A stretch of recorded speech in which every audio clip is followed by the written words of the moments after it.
Recently, I posted this short video of Thomas and Percy racing on a 2-track layout running through my house, but it wasn't really a fair race. The problem is that whichever train has the inside track around a curve has an unfair advantage. Because on a curve, the inside track is a shorter distance than the outside track, so whoever's got the inside track has a shorter path, an unfair advantage. In this video, we'll do several more races between Thomas and Percy, and I promise that by the time we're all done, we'll come up with a fair way to determine once and for all who is the fastest, Thomas or Percy. And I'm also going to show you just how fast Thomas and Percy can go if we make a high-speed run on the layout at their absolute maximum possible speed setting. Now you can see as we get towards the end of our first race, on this layout which curves to the right more than it curves to the left, Percy had an unfair advantage by being on the right set of tracks, and Percy pretty easily beats Thomas in the race.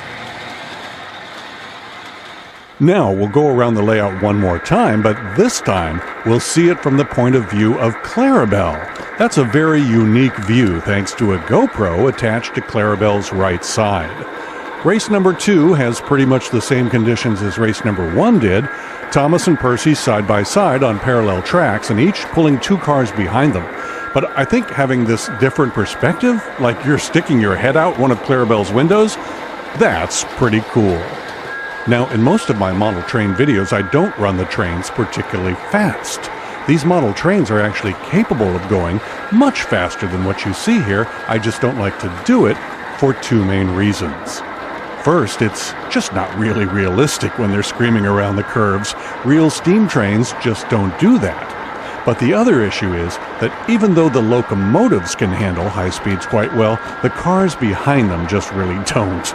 Annie and Clarabelle especially, they just don't do well at high speeds. Lots of derailments and tip-overs around the curves.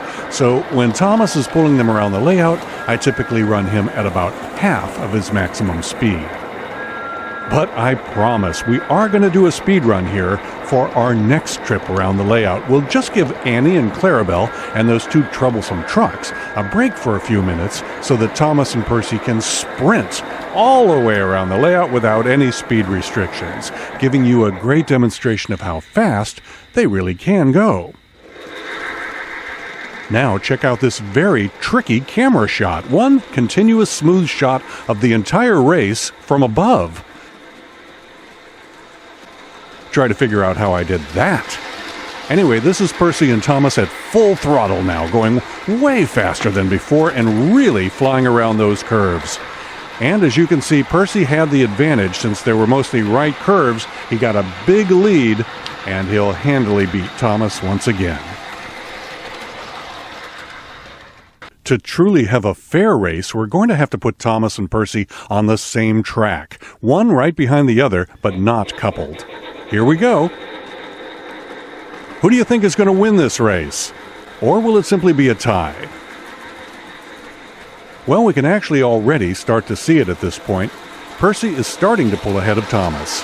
The farther they go, the more obvious it is. The distance between them just keeps increasing. So that actually settles it. Sorry, Thomas. Percy is just a little bit faster. At least G-scale Percy is. I don't know about animated TV Percy. That's a whole different race there. I'm Jim Zim.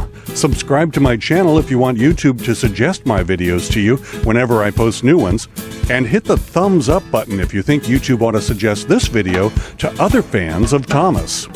If you share this video on Facebook, it's like telling YouTube's algorithm that you loved the video, and that's how some of my videos have gotten millions of views, which is pretty great for me to see happen.